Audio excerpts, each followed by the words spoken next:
This podcast is brought to you by Most Valuable Podcasts, leading the league in podcasting entertainment.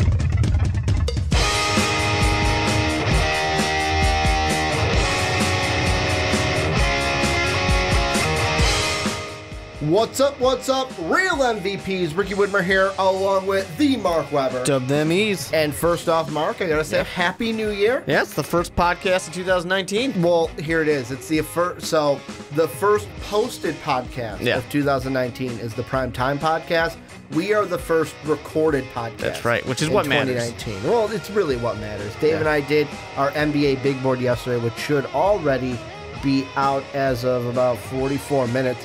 As we are recording this on New Year's Day. I want to wish a Happy New Year to everybody watching, everyone a part of MVP Nation, MVP Army. I don't think we've... the real MVPs, really, is who I want to wish. Your team will do better this year than they did last year. Oh, I hope so, especially my team, but we'll get into that later in the podcast. We got a jam-packed show for you guys. The Onside Kick, I don't know if I said that, where we talk about everything going on in the NFL. Going to be taking a look at, because I know we changed the topic, so correct me if I'm wrong, Mark. We're going to do some Black Monday, some head coaching. Jobs have opened up. We're going to look at the Baltimore Ravens, and can Lamar Jackson lead them to a Super Bowl, basically. Then we did an audible. We were going to talk about, I'm going to use your nickname for him, Big Dick Nick and the Philadelphia Eagles. But we audibled. We're going to be talking about Antonio Brown and some possible landing spots for him. And then we're going to end the show, instead of making our picks, making our predictions for the entire NFL playoffs. Before we get started, I got to mention, please help and support us on patreon.com/mostvaluablepodcast. That link is down below in the description. We cannot do what we do and could not have made 2018 as big of a year as it was without the support of our patrons. Check that down below in the description, patreon.com/mostvaluablepodcast. But Mark, let's dive in to some of these, well, really all of these head coaching openings. So Black Monday happened. There were some surprises. We did know of some. We've got 8 total. We've got the Packers, the Browns, the Cardinals, the Jets, the Broncos, the Buccaneers, the Dolphins, and I'm forgetting one, the Bengals, because I didn't think that one was going to happen. That one was the biggest shock. So what we're going to do is we're going to look at all of them. We're going to give reactions. We're going to talk about some guys we think that they should hire, and kind of keep it rapid fire, but really just have it as an open-ended conversation. The first one, I asked you who we should start with. You said the Cleveland Browns. What are your thoughts on the situation right now of that opening in Cleveland? I think that the interesting thing about Cleveland was this past season and how they aren't the same Cleveland team that they typically look. Usually when you have an opening in Cleveland, everyone instantly says, well, that's the least desirable place to go. And that's not really the case this year. You know, Dorsey has done a great job changing kind of a lot of things in this team. And part of that is the culture, and a lot of that is the players. And I saw somebody saying something with Baker Mayfield, because Baker Mayfield is becoming a little bit of this polarizing person at the moment. You're either loving him for his cocky, arrogant attitude, or you hate him for his cocky, arrogant attitude. You said it to me off the podcast last week that you can't wait for when that point will come to where people start hating him. Yeah, because I think it's going to happen. And it's not for Browns fans, don't get mad at me for saying it that way. The big thing for me is we all love it right now because he's young and he's winning and he's successful. But I just want to see when it flips, because it's going to flip. And I want to see how long that takes and all that good stuff. He's going to basically become Jay Cutler. I'm from Chicago. I can say that. He's going to become the new Jay Cutler of the league. We need one. We need a Jay Cutler, and I think we found him. It's just going to take a few years. But anyways, you know, but Cleveland needed that. Cleveland needed a guy who comes in there and says, I don't care what anybody says. I'll flip off the camera and tell you we're going to win this game. You know, they needed that. And that's what they have. So, well, he almost reminds me of what we expected from Johnny Manziel without the alcoholism. But better. Yeah. He's a better Johnny Manziel without who all the didn't demons, mess up his career. Yeah, without all the demons that kind of took Manziel's career. Exactly. So he is in a whole, we assume, in a much better spot than Johnny Manziel ever was. So it took like 3 years, but they got their Johnny football. This time it's just Baker football. But anyways, so that's really interesting. The thing that I think about this though is how much of that are you going to be a confident coach coming in saying, I'm going to replicate it? Because what happens many times is your bad head coach gets fired and it re-energizes players. And they play up for this new interim coach because they're thinking, if that guy sticks around, I want him to want me around here too. They really play up that well. And they're going to get a new offense for sure. They're going to get probably a new defense too, because I don't think Greg Williams will probably stick around. They're going to get all kinds of new things coming in here. How much of this success they went on are they going to be able to replicate? Well, and that's not a knock on Cleveland. You made the joke after the Week 17 game of Greg Williams shook John Harbaugh's hand and said, hey, if you need a defensive coordinator, I'll be free. They were talking for a long time. They were whispering in each other's ears all those sweet nothings. And it's like, hey, you got any job openings? Maybe defensive back coach or something. He's trying to figure something out. But yeah, I mean, that's the thing with Greg Williams. I actually do think, and I hate to say it because of the things that have happened for Greg Williams, I think he deserves the job. I think he earned it. Oh, he deserves it. The only thing, here's what I'm thinking, and this kind of goes from what I think about the job into who you're going to look for in your next head coach. It needs to be an offensive mind. That is what I 110% think. And I know there are going to be some Cleveland fans that go, well, Ricky, Hugh Jackson was an offensive mind, and look what happened there. That's debatable about offensive mind. The thing that I look at is you need somebody to come in and be Baker's guy. And that's what Hugh was supposed to be, this guy who could come in and mentor the young head coach, the young quarterback, and that did not happen. So yeah, they need to right that ship. I do agree that they need somebody who can do that. And I mean, the question is, do you believe that Greg Williams, and if Greg Williams gets the job, would you even want to keep Freddie Kitchens as the offensive coordinator? Or is that tandem going to get the best out of the Browns? Because we did see the best Browns team that I can remember since that 10-win Brown team that missed the playoffs. And we're like, holy crap, the Browns have 10 wins this year? Right. And then they went back to being nothing. For me, there's a guy out there that I would target 110% before possibly another team that we're going to talk about takes him away. Bruce Arians. That's who I target. Because if there's anybody that can work with a young team, get them motivated, work with a young quarterback, it is Bruce Arians. And I feel like, because to me there'd be three guys that I would look at. Bruce Arians, I would look at Mike McCarthy just because... I think it's worth a look, yeah. Although his scheming is a problem, like Baker Mayfield is the guy where it's like, you know what, coach? It don't matter about your scheme anyways. I'm just going to do what I do out here. Like Tony Romo was talking about it during the broadcast where Baker, like, he went to throw here. It's like 1, 2, 3, 4, 8 times before he finally chucked the ball up there. So, I mean, I feel like Mike McCarthy and those scheming issues might not be a total problem with Baker because Baker will just take a broken play and make it into something anyways. And then the third one I look at is probably like a Josh McDaniels. I get that people are going to say Lincoln Riley, but I don't think he leaves college. I know that people. I don't think he will, but that would be ideal. People are going to say like Matt LaFleur or anybody from the Rams stable right now that is, you're just hoping that, hey, let me get that offensive mind and get that offense over here. I think you need a coach that is going to be a veteran head coach that knows the job, because you look at the past few, and this could be one thing that maybe bit Hugh in the butt. Hugh was a rookie head coach. I mean, technically he'd been a head coach with the Raiders, but he had been a head coach, went back to coordinating, and then he only had 1 year of head coaching before taking that job. You need a guy like Mike McCarthy, like Bruce Arians. That's why I wouldn't even be mad with Greg Williams, because at least he has the experience being a head coach. And I do think that, like I said, Greg Williams deserves this job. It should be his. He earned it. They went 5-3 while he was there. This team got rejuvenated, but I do wonder how much of that is him playing up. I'm not him, but the team playing up for him, and how much of it is actually his doing. And, Dorsey, fortunately, will know that answer because he was there for it. He was there to experience it. I like Mike McCarthy as an option. I think that he just needs that fresh start. He just needs somewhere new, and change of scenery. And he's had success with quarterbacks. Quarterbacks by the names of Brett Favre, Aaron Rodgers.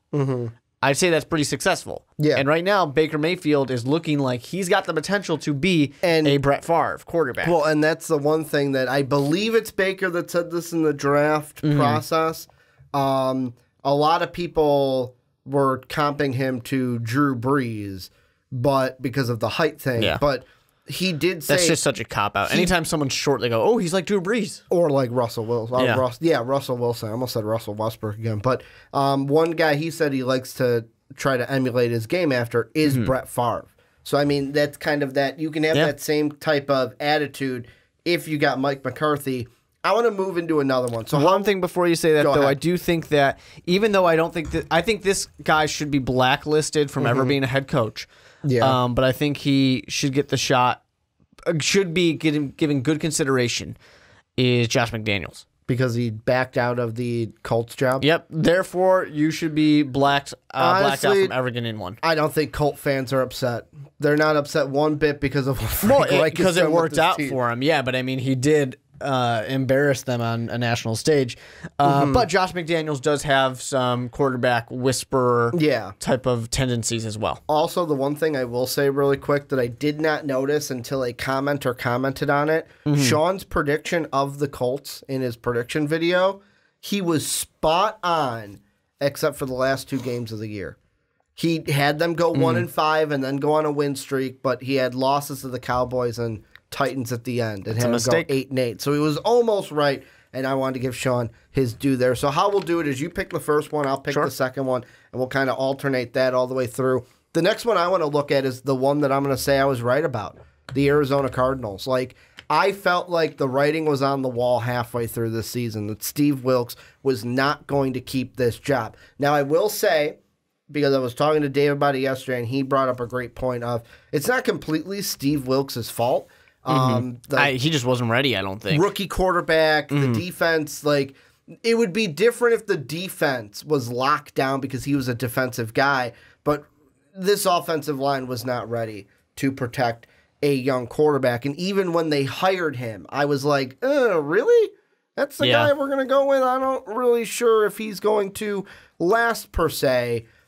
Here's the thing that I think of with this job, and this is kind of similar to Cleveland, but not, is you get a guy who can work with Josh Rosen.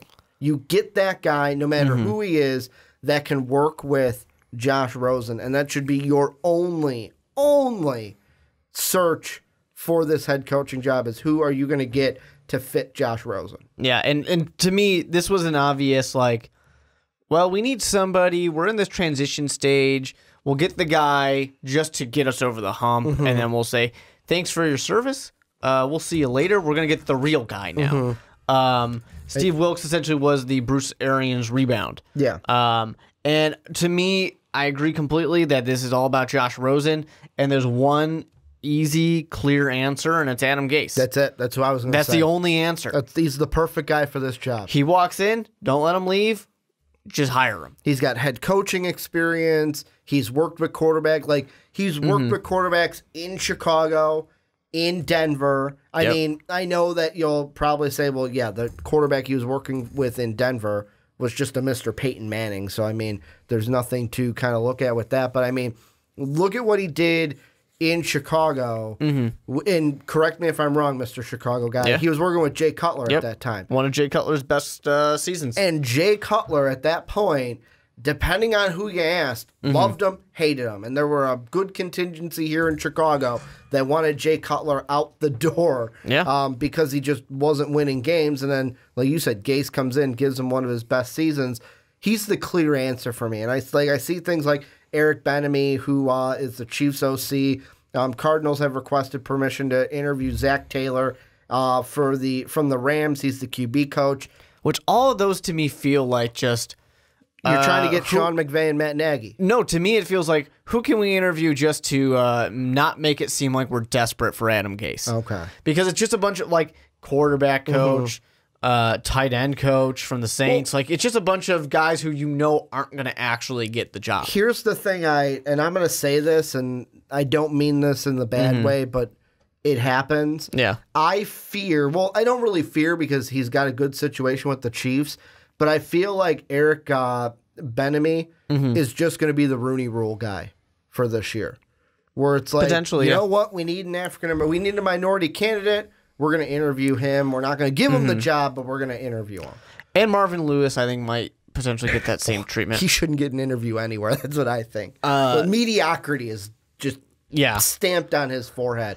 It was me. And for me, I look at the Cardinals, and it is just a situation of there's a clear-cut guy, just go and grab him. Because when I look at Gase, and I know that Gase would want to go to, out of all the openings, would the Cardinals be at the top of his list? I mean, the Cardinals isn't going to be the top of anybody's lists because Aaron Rodgers is available to be a head coach. Well, you can be Aaron Rodgers' head coach. True. That's the number one choice for anybody. But it's a good option for him, and he's got a young quarterback who doesn't have injury problems, as far as I'm aware. He doesn't have injury issues. You've got this rebuild to do a little bit, so hopefully, after firing a coach after one season, which is always a scary thing for a new head coach to come into, if he can get some reassurances of like, hey, we just chutted one guy, we're gonna give you some time now. You will have time. When he had a healthy Ryan Tannehill, that was a great team. He knew how to get more out of players. He knew how to really evaluate players, and this is a different conversation for them when we get to the Dolphins, but the Dolphins are a great spot because of the talent that they have, and they kept getting. It just was never healthy. Well, you even look at it like he's going to come in, and he had Frank Gore and Kenyon Drake. Now he gets David Johnson. I know David Johnson dealing with a little bit of injury issues, but when healthy, he's the top back, I would say, in the league, or especially in fantasy, he's the top back in the league. The thing that Adam Gase, I think, is going to need, I don't think Adam Gase can come in and essentially be like a Matt Nagy, a McVay, an Andy Reid that's sitting there saying, which is funny because they all come from the same coaching. Oh, no. But anyways, whatever. He can't be this guy who comes in and says, I will completely 100% run the offense. That didn't work out super well. So he needs a play caller as his OC. I think that would be a big benefit for him because he can do a lot of the other stuff really well. He had some questionable play calling at times.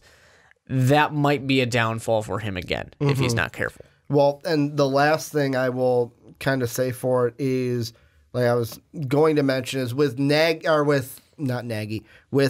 Gase, how I feel like it should go in his mind. The Packers and Bengals, I'm putting into the same bubble of like, you get to work with Aaron Rodgers and Andy Dalton. You're going to be fine in those situations. But outside of it, it's like, which second-year player do you want to work with as a coach? And if I'm the Buccaneers, I stay complete. Like, if I'm Adam Gase, I stay away from Tampa because that's not a situation that he would thrive in. The third one would be the Broncos because of his ties there as an OC. Who's the next team you want to take a look at? Well, I'll go ahead since we already kind of brought them up. I think the Dolphins are a good one. They're an interesting one because they have such a good on-paper team. I said in the offseason, the Dolphins had one of the quietest, successful off-seasons. They rocked the draft. They made good free agent pickups. They did a lot of good things, and they had a couple questionable things as well, but they had a lot of success with this. It was really going to rely on, can Tannehill be healthy? Can he come back and be successful after missing an entire year? And the answer was no, not really. And it kind of screwed some things up. So they need somebody who can come in, reestablish order. And that terrifies me because of the candidate who's been linked to them the most being Rex Ryan, a guy who will not come in and establish a, no-nonsense type of culture that's needed. Rex Ryan, I think, should not be considered anywhere because I think he's proven that he had some success, but not sustained success. Here's what I'm seeing. This is from the Sun Sentinel in Miami. There's 5 guys already the Dolphins have requested. Like, basically, from what they're saying, hours after Steve Ross made the move to fire Gase, they put out 5 feelers. Here are the guys. Vic Fangio of the Bears, Eric Bieniemy of the Chiefs. You've got Brian Flores, who's the DC in New England. Mike Munchak, who's the former head coach of the Titans and is now the O-line coach with the Steelers. And Chris Richards, the quarterback / DB's coach with the Dallas Cowboys. Those are the 5 guys that they have put requests in to interview. Yep.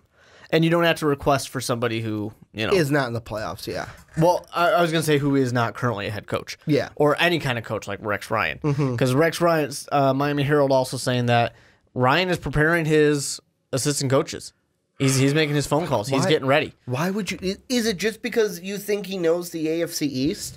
Is that it? I mean, maybe it's because he needs to coach all 4, and he'll eventually make his way to the Patriots next. This is he's 2 of 2. I didn't even think of it. He's coached half of them. Holy crap! But he's going to take over after Bill Belichick. I hope so. Because Josh McDaniels will get a job here. But the Dolphins are one of those ones where they went with the offensive-minded guy. And it worked a little bit. It didn't work a little bit. So they could kind of go either way. They've got a good defense. They've got a good offense. They can go either direction. What they really need to me is they need a guy who comes in and says, because there were also rumors out there that certain players have denied, but the rumors are out there, so they're worth mentioning, that the locker room was getting a little lost. Adam Gase was losing the locker room a bit. So I wish that they could get a guy, not John, but Jim Harbaugh, to come in here, and it's not going to happen. But I wish they could get a guy like Jim Harbaugh to come in here and say, because he's a hot, fiery guy. He's a guy who's going to establish his culture and make you fit into it. That would be fantastic. Because I look at these things. Rex Ryan's not going to necessarily be a guy who's going to do that. I don't know very much about the Chiefs' offensive coordinator's personality to know if he's a guy who can come in there and do that as well. And I fear for him a little bit. I see that being something that's going to flame out a little bit because Matt Nagy, very successful so far in Chicago. And I say so far in Chicago because Trestman was successful his first year too. Things can go wrong. When you're winning, everyone's happy. Exactly. But, and the fear with Nagy was, is he actually good or is he just benefiting off of Andy Reid? Now we're going to flip over on this other side with Bieniemy to ask the same thing. Is this just that he's got a very good quarterback and Andy Reid is a very good coach offensively and they've got a lot of offensive talent? Or is he genuinely also good? Because how much successful offensive coaches can you get from one place? That would be a fear, and I don't want to piss off Chief fans for saying that, but that would be a fear of mine with him. Well, plus you don't have the same players. That Chief team this year, you're not going to find a Patrick Mahomes on any other team in the NFL. You're not going to find a Tyreek Hill on any other team in the NFL. Yeah, exactly. The closest thing you have is Tariq Cohen in Chicago. And he's not even the number 1 back. It's Jordan Howard. Exactly, and that's also the part, too, of that's one coach going in the same direction. So if a Kansas City coach moves into Miami, that's not the same type of offense that they can do. It's going to be a very different kind of offense. Frank Gore is a very different kind of running back, type of a situation. He's not a guy you can turn into a Tariq He wasn't even technically the number 1 back until whatever happened with Kenyon Drake. So Miami is an interesting one. I think the coach that walks into Miami can have a lot of success. And somebody who, once again, has not been linked to this, but I would love to see, I think a guy like Bruce Arians could come in here and just kill this job. You put his feather in your cap because the next job we go to, I'm going to bring him up. The last thing I'll kind of say about the Dolphins is the Jim Harbaugh thing you mentioned. I honestly think with Jim Harbaugh this year that he ain't coming out. He's staying with Michigan. Yeah, I don't think he's coming out till he's getting forced out. Next year is the year we look at him because for the college side of it, let's see what you do when Urban Meyer's not at Ohio State anymore. When really you should be the college that is ruling over the Big Ten. If you're not, then next year could be the year where it's like, hey, Jim Harbaugh is on the table looking for NFL jobs.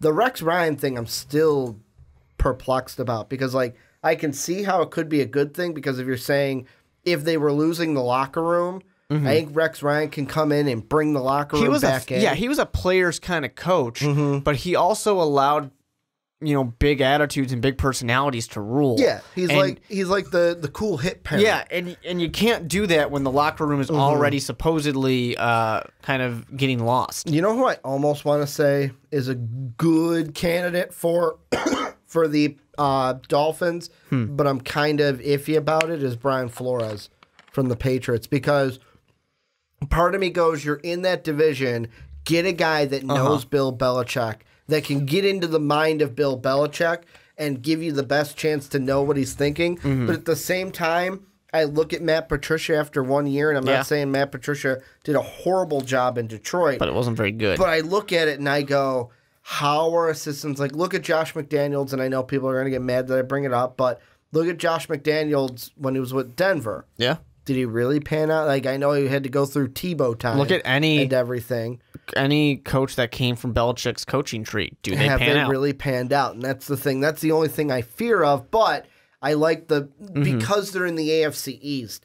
That's why I go into that. I told you to keep that Bruce Arians thing handy because I want to talk about this Bucs job. All right. So Dirk Cotter getting fired. I find it funny because it was supposed to be Lovey. Lovey's not the answer. We don't need a defensive coach.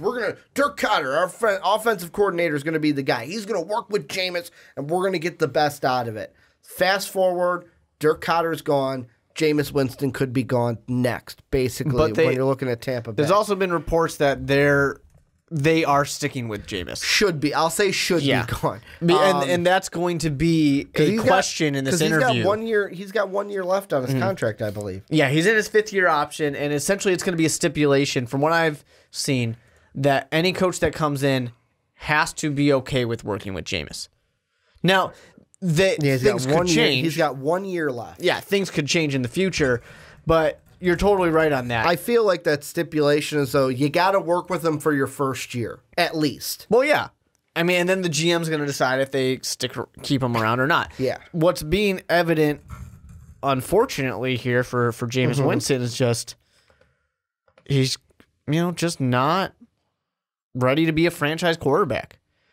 He's got tons of skill, tons of talent, but he's just not ready. He's just not able to grow. He's not able to take his game to that next level.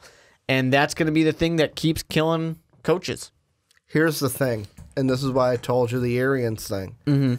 According to Pro Football Talk of NBC Sports, former Cardinal head coach Bruce Arians has his eye on more than one coaching vacancy. Despite previously saying the Browns' job is the only one he'd consider, Arians told Ian Rappaport of NFL Network that he would consider the Bucs job. Arians said he thinks highly of Bucs GM Jason Licht. That is his friend. And would like to work with him. Here's the question. The Bucs would need a permission form from the Cardinals before interviewing Arians, as he resigned as Cardinals head coach while he still had time on his contract. How would you feel about Bruce Arians working with Jameis Winston? Could he make it work with Winston in Tampa, in Tampa, or would it be a 1 year thing and then Arians could get his guy? I'm just not convinced anyone's really going to make it work with Jameis. I think you got the 5th year option, so you gotta do something unless you could trade him. And to me, that's what I'm trying to do. I'm trying to trade him. The 5th year that they've already accepted, and he is on the books next year. But at the same time, you're not going to get a better option, really, because Jameis is not a bad quarterback. Jameis is an average quarterback. He's just, like I said, he's good to average. He's just not able to take his game to that next level, and we've seen that so many times with Jameis still making the same old mistakes. And famously on Hard Knocks, Cotter says to Jameis, "You can't be the reason we lose." And he's the reason they lose. And he's still the reason they lose. And that that's why he got benched multiple times this year.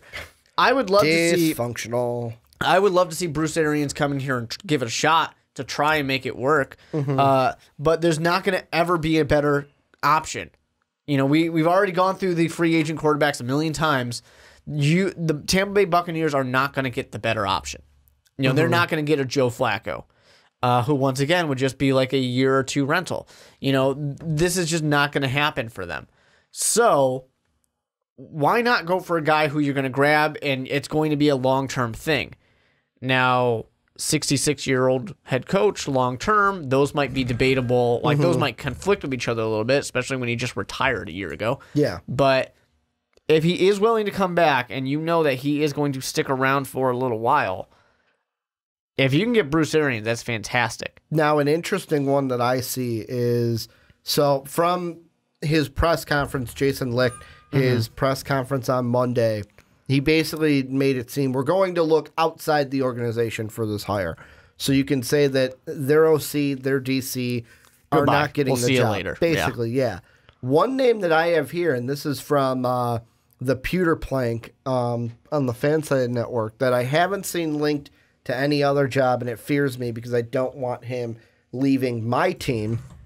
George Edwards, DC from the Minnesota Vikings. Like, is that just something, too, where it's like, oh, Zimdog and Edwards are doing a good job in Minnesota. Let's bring in a defensive guy. I don't really, like, for me, this job is the trickiest because you're telling coaches that, hey, we want you to work with Jameis Winston. Yeah. If you bring in a defensive guy, that conversation basically goes, hey, you know what?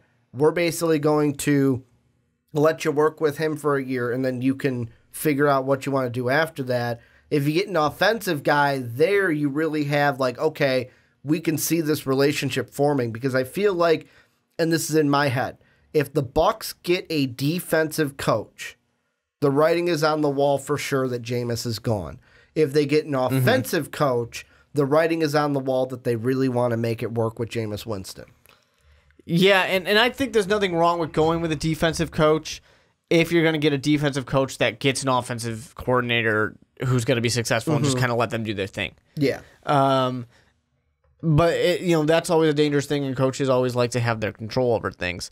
Kind of like how Bill Belichick does with Josh McDaniels a little bit. Kind of how he kind of lets him do his thing for a little bit. But I think anyone would be foolish to think that Bill Belichick doesn't have full control over anything he and has everything. Full control of the whole team. Exactly. So he lets Tom Brady do it. And that's exactly, that's kind of a thing where it's like the parent that's like, you can choose which outfit you want to wear between this one and that one. Yeah. Like you get to choose. But yeah, this is why I hate to say it, because there are some really quality pieces to the Buccaneers team, but this would be the head coaching job that I would be the least interested in. Yep. And I would rank at the bottom for any coach. But they do have the potential to get probably the best in Bruce Arians coaching candidate. The thing that I would need in order to take this job was and I would want this in my contract, which would never happen. Yeah. Is I would want it stated in my contract. Let's say it's a 3-year contract I sign. You can't fire me after the first year. Yeah. Because how I would basically look at that is, if I'm not getting fired for sure after year 1, I would love this job. And the reason why, I'll work with Jameis, and use my air quotes there, and working with Jameis this year isn't bad, because what quarterback am I going to go get in the draft this year? Next year, when Jameis is off the books, all right, goodbye, Jameis. I'm drafting. Like, if you're the number 1 pick, all right, I'm going to take Tua. Okay, I'm not number 1. I'm the next one. I'm going to take Dwayne Haskins if he doesn't come out this year. Oh, I'm not that one. Okay, I'll take Justin Herbert. Like, there's going to be more quarterbacks next year compared to this year. Yeah, exactly. And your team might be bad for next year again, too. Yeah, I don't think they're very good. Now, what would make, like, a head coach doesn't come in and change this team. It's not a Chicago Bear, LA Rams situation. Especially if you come in with like a John Gruden mentality of, hey, we're rebuilding. Yeah, blow it up. Blow it up. Get rid of what you can. The one minor thing I'll say before I have you pick the next team we go to, I saw an article that Dirk Cotter might become the head coach of the Falcons. An OC to the Falcons would be a really good hire for the Falcons. Yeah, I could see I think that he can go back to being an OC and actually help the Falcons fix their offense. It's been in shambles since Kyle Shanahan left. What's the next team you want to go to? I want to go to the Broncos. Thought you were going to say it. Because it's an interesting one here. This is another one where it's lower on my ranking of desirable places to go for a couple of reasons. John Elway really has bad luck with quarterbacks. He cannot get a good quarterback. Peyton Manning being an exception, obviously, because he's Peyton Manning, a Hall of Famer, who just lucked into there for 3 years. But the Broncos with Tebow, who technically was not one of John Elway's guys, but he was there while John Elway was there. Paxton Lynch was one of the biggest quarterback busts of recent memory, a guy who I don't think he really started. I think he might have started 2 actual regular season games, if any, actually. But that was a failure, and Case Keenum was such a reach, such an over-evaluation based on a good team with a great defense and a good offensive-minded offensive coordinator with Pat Shurmur. So they really swung and whiffed on that one. That's when you're positive that pitcher's going to throw a fastball right down the center. And he doesn't. And he throws a curveball way outside. It was a huge whiff for Case Keenum. Big failure. So that concerns me a little bit. It also concerns me, too, because as that head coach, John Elway is a legend in Denver. He will never be the one that's wrong. You will be the one that's wrong. But great defense, aging offense, but they still have good pieces. The undrafted rookie, Phillip Lindsay, that's a star right there. That's a guy you want to work with. There is some really strong pieces here, and it's kind of a team that I think would be okay with going with more of a throwback, old NFL type model, which will work out for some of the people they're considering. Offensive line coaches, Munchak, Brian Flores from New England, and the big one, Vic Fangio from Chicago, defensive coordinator. They're a team that is not looking for the next McVay, I think. And the thing is that kind of put into that is John Elway in his press conference said, we got to go with experience. So to me, I almost see that as Brian Flores, Vic Fangio, Zach Taylor, you're gone. Eric Bieniemy, you're gone. I'm looking for experience. I'm looking for Mike McCarthy, Bruce Arians. I'm seeing here that there's a tweet from Miles Kliss, who covers the Broncos in Denver, goes, confirming the Broncos have requested permission to interview QB coach from the Rams, Zach Taylor. Team is also expected to interview Chuck Pagano, another guy who has experience. Mike Shanahan, who we've heard have rumored interest in this. John Harbaugh, who say have rumored interest in this. There's even rumors out there saying that they're potentially going to bring offensive coordinator back from the Texans' old head coach, whose name I'm blanking on. Mike Munchak? No. The one who they won a Super Bowl with. Oh, you're talking about Ken Wisenhunt. No? No, literally Kubiak. Kubiak. Literally their last head coach. They're going to bring him back as an OC, I think. Yeah. That's a rumor out there as well. But if Vic Fangio goes anywhere, it needs to be mentioned because there's a lot of Chicago fans that like our podcast. There's Bears fans want to know if they can rely on their defense coordinator coming back or not. Like Dave said when I mentioned it to him yesterday. He said, "Don't touch. Yep. Don't touch Vic Fangio. He ain't for sale." I do think there's a strong chance Vic Fangio is not coming back to Chicago next year because he's just had too much success over his tenure. But he never Chicago. gets the chance.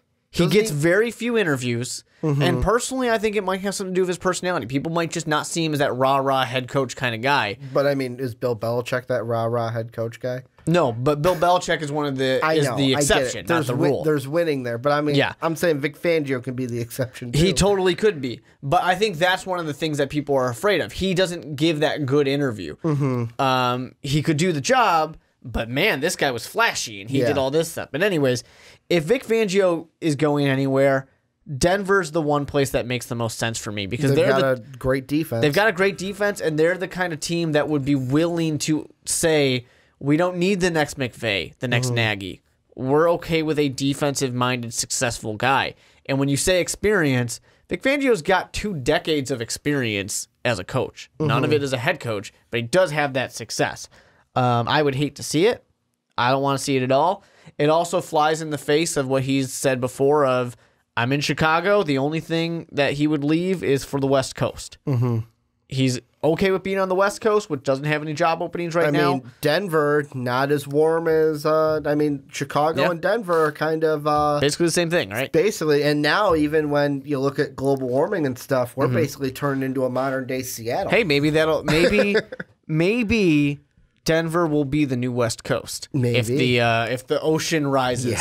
Yeah. And swallows up California. But until that happens, Denver is not West Coast. So he said, I like to take people for what they say. That's why I was not surprised when Bell never played this year. Question. And he said no. I brought him up before. I'll bring him up as the last one for the Broncos. Do they go at Adam Gase? Do they bring him back and have Adam Gase as the... Here's the thing. What you mentioned, Adam Gase might not be the guy you want calling plays. Adam Gase is your head coach. Kubiak is calling your plays as the OC. I think I would like that to an extent. I don't necessarily think it'll happen. That would be a lot of going back to the old. And John Elway, I think, is okay with that. I mean, John Elway was a guy who the first thing that was brought up is how he wants to bring back Mike Shanahan. Yeah. So we know he likes going back in the way back. And those are the type of things that make you go, John, man, do I love to watch you play football. You're a great quarterback, but maybe this wasn't the right move for you to move into GM territory.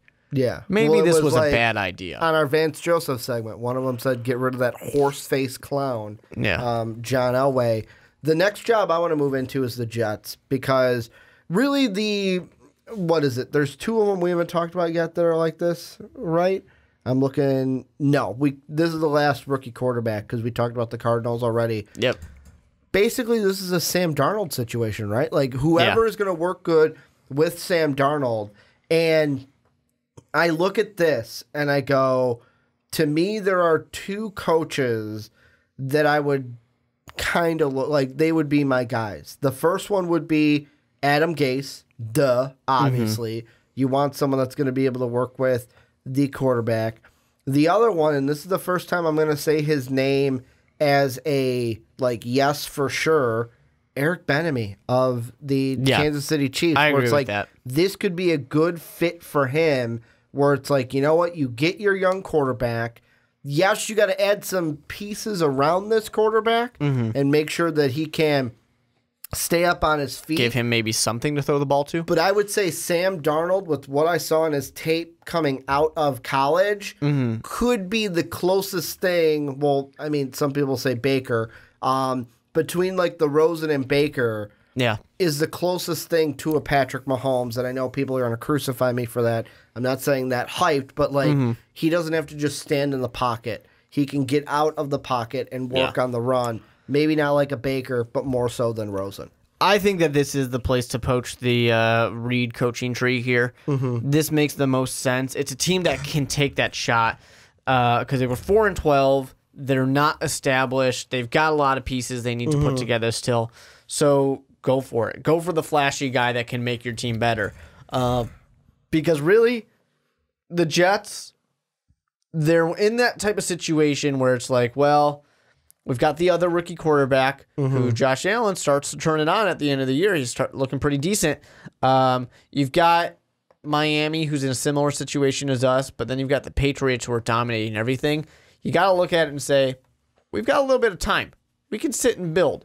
Let's go get one of these younger guys and let him kind of figure some things out and let him make our team better. Let him be our rookie quarterback whisperer.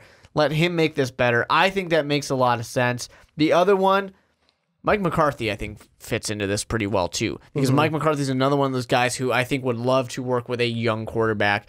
And in this case, I think that Darnold is going to work with Mike McCarthy and listen to Mike McCarthy a little bit more than Baker Mayfield will. Baker Mayfield needs a very specific kind of head coach. And I don't necessarily think that Mike McCarthy has that clout, has that authority that like a Bruce Arians would have. So, last two jobs, we're going to kind of package them together because they're kind of similar. And correct me if I'm wrong, we've gone through 6 of the 8, and these are the last 2. Yep. The Packers and the Bengals. Yep. Let's start with the Packers. Right now, what we know. I mentioned to you before the podcast that Pat Fitzgerald was a target.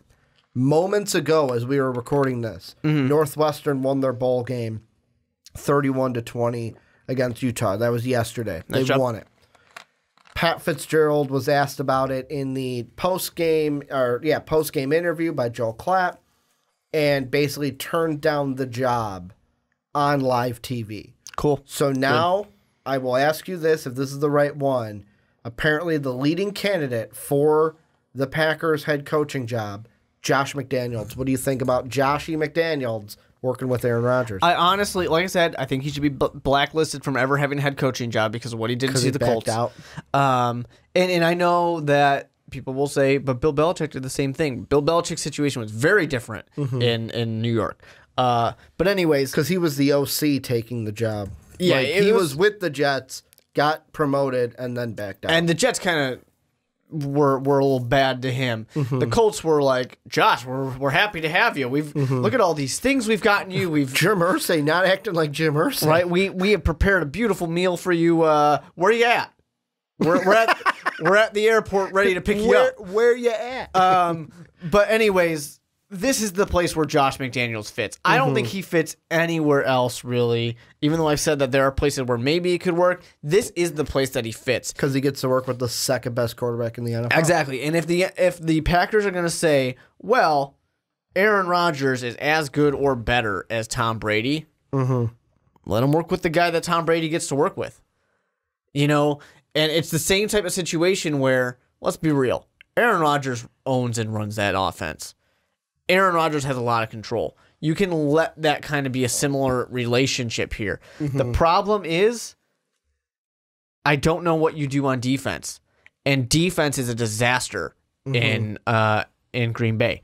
They need to fix that immediately if they ever want to have success for the rest of Aaron Rodgers' career. There are 3 coaches that I think will get this job. The first one, Josh McDaniels. He's leading the interest. If they offer him the job and he wants it, he'll take it. Number 2, Adam Gase.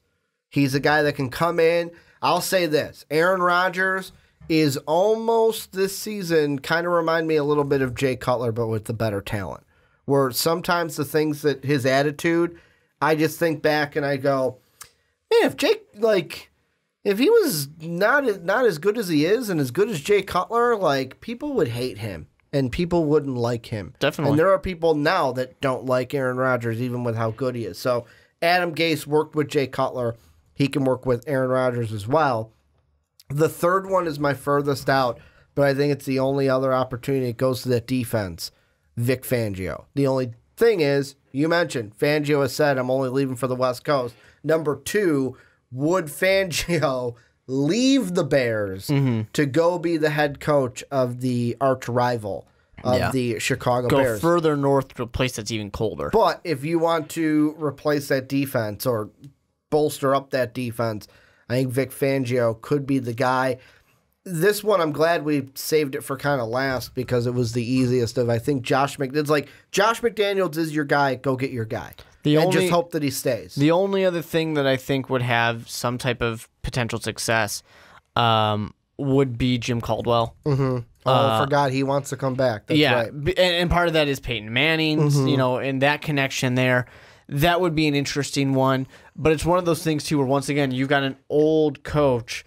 Is he ready to truly come back and be successful? Or are you just going to hope that he's going to be, is it just a Mike Shanahan, like, he was good once? Yeah. He can be good again.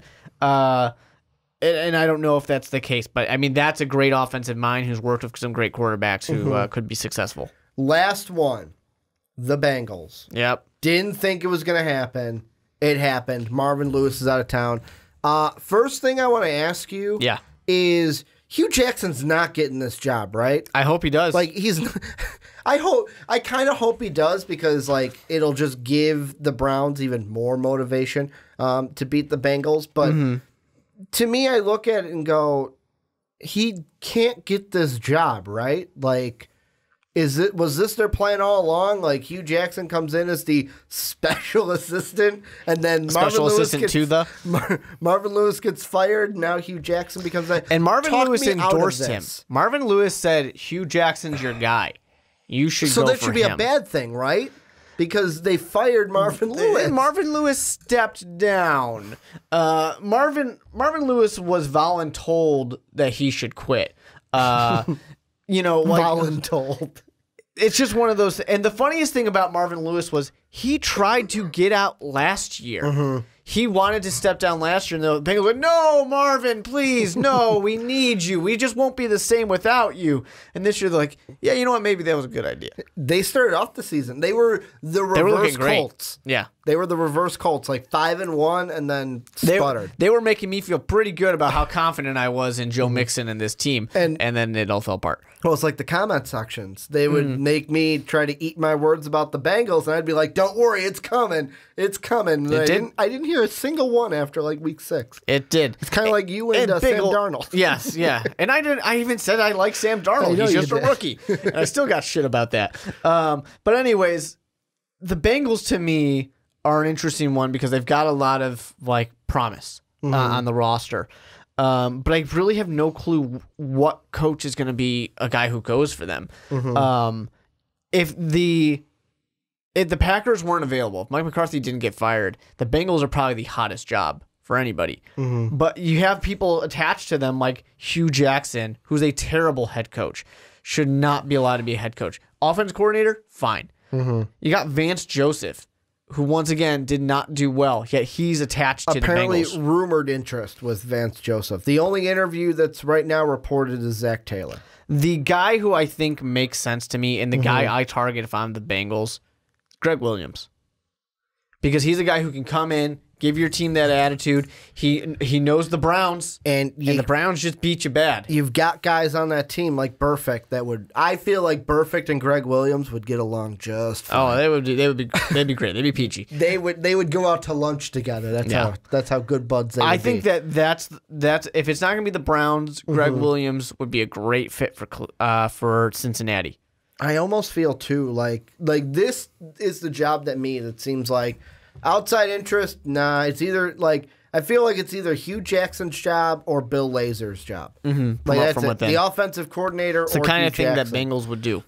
And that's what I kind of feel with it. Yeah. But like because on paper, this team should win. They should be good. Like you look at it, like Bengal fans should have been excited coming into this year. You've got Joe Mixon in your backfield with Giovanni Bernard. You've got Andy Dalton as your quarterback. You've got wide receivers. You've drafted Billy Price to be your center last year in the draft. You got guys like you drafted Sam Hunter, Bates the third being your safety. Like they've got guys. They have a team.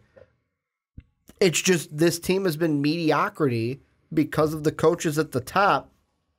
And I almost feel I would not hire Hugh Jackson. If I was going to hire someone from within the organization, it'd be Bill Lazor, the offensive coordinator. But this is the only job where I go, where do you go? Because do you want to bring are you going to bring in like a Zach Taylor who you're just hoping for success from the Rams tree? Are you like Josh McDaniels? I see there's reported interest, but to me, he's a Packer until he says no or that the Packers hire someone else. And then, like you mentioned with Vance Joseph, we've seen that book before. And the only thing that would make me think Vance Joseph would do better here over his time in Denver is because of the quarterback. Andy Dalton is a better quarterback than what the Broncos have, and that is not saying much. Case Keenum was a step up from the garbage that they trotted out there in 2017, but that quarterback situation is still not as good as the Bengals. And with the Bengals, it's almost like I feel like this is just going to be Hugh's job. Yeah. They're going to wait a couple days, interview who they interview, and then give the job to Hugh Jackson. And then the Bengals are in the hole for 2 or 3 years. But the last thing I want to mention is something that you mentioned before we recorded.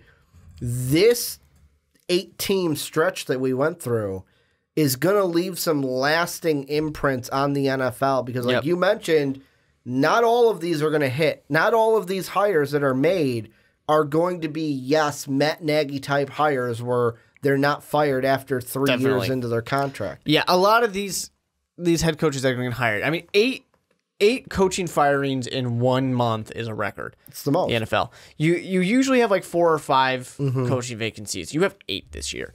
That is huge.